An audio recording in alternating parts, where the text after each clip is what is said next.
नमस्कार बंधुरा रुचिराज हेसेले सबाइके स्वागत।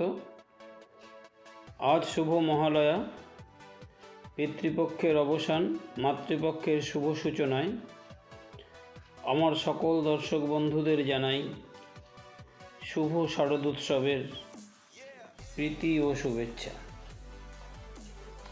आज आमि आपनादेर जन्य निये एसेछि एकटी स्पेशल रेसिपि पनीर भापा। एटी एकटी रिक्वेस्टेड भिडियो। बेश किछुदिन धरे आमार बेश किछु दर्शक बंधु पनीर भापा रेसिपि चैनेले देवार जन्य आवेदन करछेन, ताई आज आमी आपनादेर जन्य शेयर करछि पनीर भापा रेसिपि।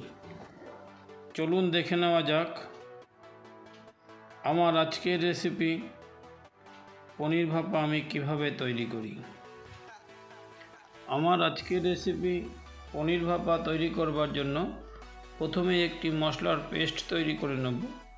मिक्सिंग जारे एक चामच कालो सर्षे निয়েছি, ऐड करছি एक चामच सादा सर्षे, ऐड करছি एक चामच काजू, দিয়ে দিচ্ছি एक चामच मगज। मगजटा आगे থেকে গুঁড়ো করে রেখেছিলাম। এবার দিয়ে দিচ্ছি সামান্য লবণ, অ্যাড করছি 8টা পাকা লঙ্কা, আপনি কাঁচা লঙ্কাও ব্যবহার করতে পারেন। এবার মিক্সিং জারের ঢাকনাটা বন্ধ করে দিলাম। মশলার একটা পেস্ট তৈরি করে নেব। 250 গ্রাম পনির কেটে টুকরো করে নিয়েছি, ठीक এই রকম কিউব করে কেটে নিয়েছি।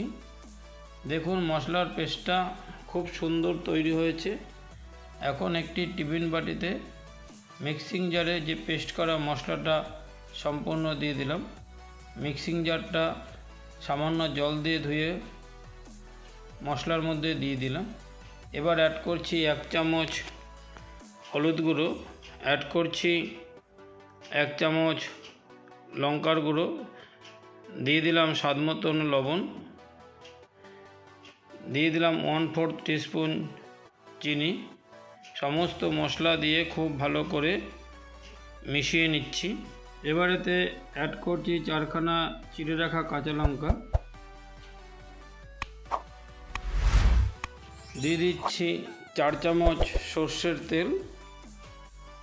पनीर भापा रान्ना करार समय একটা জিনিস খেয়াল রাখবেন, অবশ্যই সরষের তেল ব্যবহার করবেন। সরষের তেল ব্যবহার না করলে পনির ভাপা খেতে একদম বাজে লাগবে। 4 চামচ সরষের তেল দিয়ে মশলার সাথে হালকা হাতে খুব ভালো করে মিশিয়ে নিলাম।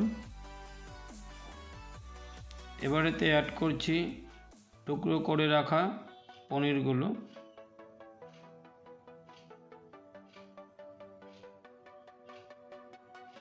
पनीर भापा तैरी करार जन्य पनीर भाजबार कोनो प्रयोजन नेই। एबार मशलार साथे पनीरगुलो खूब भालो करे मिशिए नेब।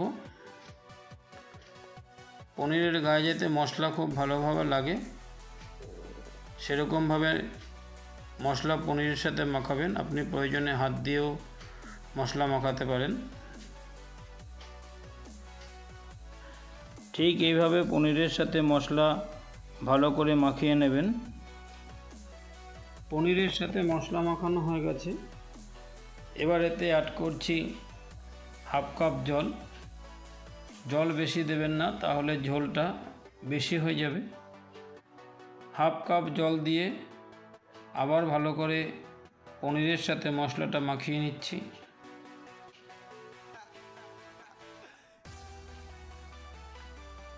এবার টিফিন বাটির ঢাকনাটা বন্ধ করে দিচ্ছি।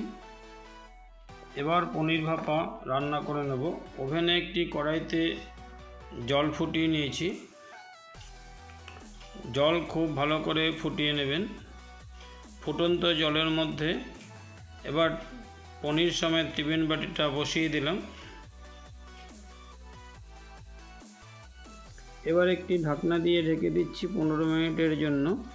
এই সময় ওভেনের আঁচটা একটু কমিয়ে দেবেন। 15 মিনিট বাদে ফিরে এসেছি, ঢাকনাটা খুলে দিলাম। এবার ওভেনের আঁচটা নিভিয়ে দেব। ওভেনের আঁচটা নিভিয়ে দিয়ে টিফিন বাটিটা আরও 15 মিনিট গরম জলে রেখে দেবো, একটি ঢাকনা দিয়ে ঢেকে। 15 মিনিট বাদে ঢাকনা খুলে নিলাম। টিফিন বাটিটা গরম জলের থেকে তুলে নিচ্ছি। দেখুন আজকের পনির ভাপা পরিবেশনের জন্য রেডি হয়ে গেছে। হালকা হাতে উল্টে পাল্টে নিচ্ছি। একটি সার্ভিস বলে তুলে নিচ্ছি। আজকের এই মহলা স্পেশাল পনির ভাপা আপনাদের কেমন লাগলো অবশ্যই জানাবেন। আর এই পদ্ধতিতে বাড়িতে তৈরি করবেন, দারুণ ভালো লাগবে। আর আমার এই চ্যানেলের নতুন বন্ধু হলে চ্যানেলটি অবশ্যই সাবস্ক্রাইব করবেন আর পাশে থাকা অল বেল বটনটি প্রেস করে দেবেন, কারণ যখনই আমি নতুন কোনো ভিডিও দেব সবার আগে আপনার কাছে পৌঁছে যাবে। ভিডিওটি শেষ পর্যন্ত দেখার জন্য অসংখ্য ধন্যবাদ। দেখা হবে পরবর্তী এপিসোডে। ততক্ষণ ভালো থাকবেন, সুস্থ থাকবেন, সুরক্ষিত থাকবেন। পুজোর প্রতিটি দিন আপনার আনন্দময় হয়ে উঠুক। ধন্যবাদ।